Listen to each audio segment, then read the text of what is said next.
Asanya kene pisan dulu modalna sora nu maneh nu minukan ku kupingan sora dulat jeung petasan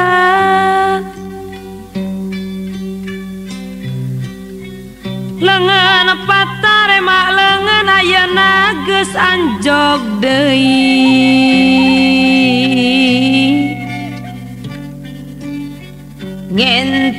ngencakeun bang baluk rasa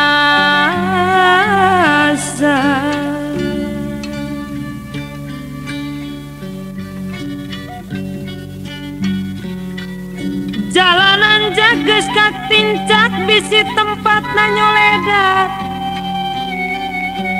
hayu aturang pupus kudua jeung pangampura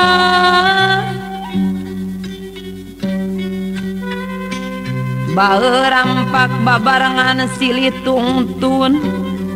silih tuyun ku rupa-rupa papataku kecak anu merenah Allahu Akbar walillahil hamd pikeun sakabehna jalmi kijika kawilang penting nepungkeun rasa kasih nguatan rasa kanyaah nyaeta silaturahmi minal aidin wal faidin ngaraketkeun duduluran nurut ajaran agama geni nanging sing terang carana kasatu kuduna supados kahartos juk nyaurang silaturahmi di mana parantos terang prakatuh gerak lakona sing akur kana aturan panyangka silaturahmi mung sakadar sasalaman padahal ngan sabagian tina nepungkeun kasih nepi kaya istilah dina poe keur lebaran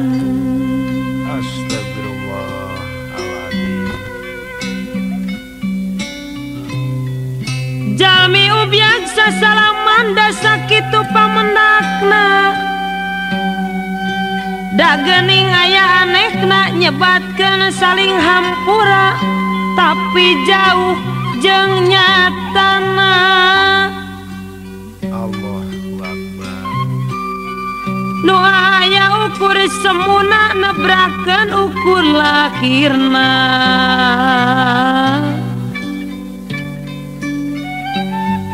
batin nama tetep sok sasa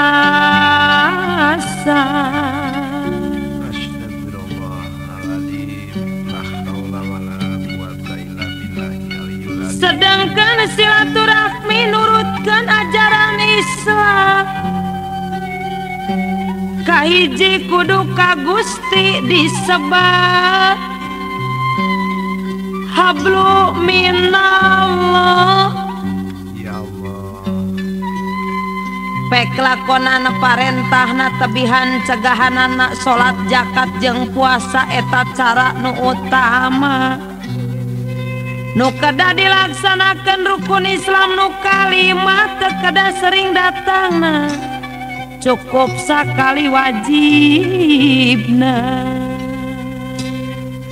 gitu cenah Pak Ahoy kadua silaturahmi nyaeta keur ka manusia disebat hablu minanas disebat hablu minanas antara urang jeung urang kitu ge aya syaratna nyaeta syarat nu nyata kedah ridho duanana suci lahir suci batin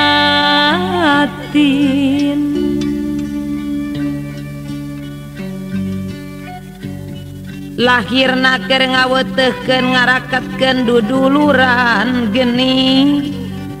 ari batin anu pasti nepungkeun rasa kasih jeung urang silih doakeun ya Allah ya Rabbi jeung urang silih doakeun sangkan lubar kasalahan dulu anu nganci dina mana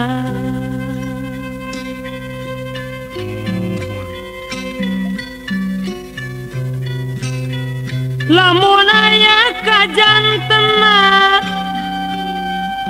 jalmi anu kumawani nolak pikeun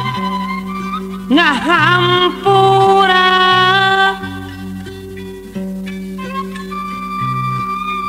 sareng sasama manusia Allah bakal mere lanat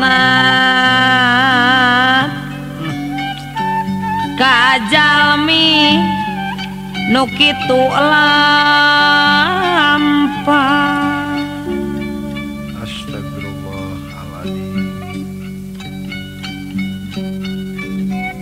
sabab Allah salawasna dulur estu jembar pangampura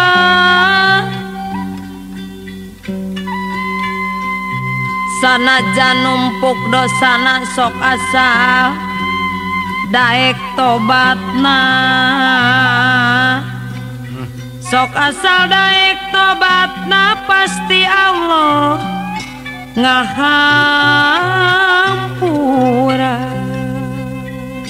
mudah-mudahan we ngeureuh engkeut-engkeut pidawu Allah Ta'ala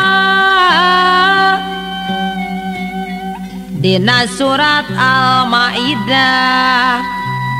ayat nu ka-14 kumaha cenah cu dina surat Al-Maidah ayat nu ka-14 hampura bae ku anjeun ya Allah ya Rabbi pangeran bisi maafin pikeun maranehanana sarta lubarkeun dosana sarta lubarkeun dosana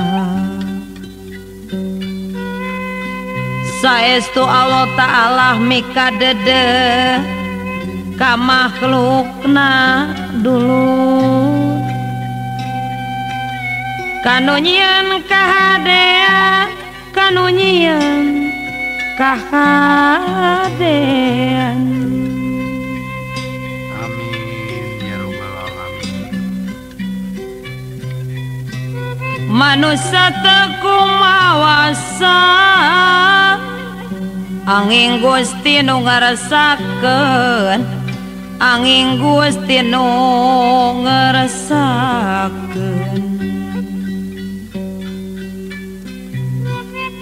tapi manusia sifatna robah elingna sok kapengan dulur astagfirullah elingna sok kapengan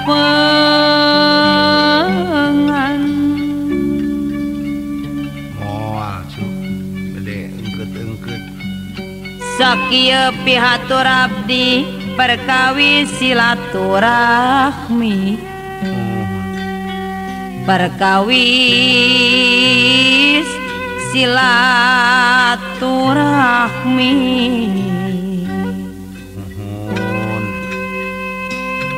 tuduh agama sing ngarti Islam nu teu ragu deui dulu gitu cenawa Islam nu teu ragu deui yakin agama nu suci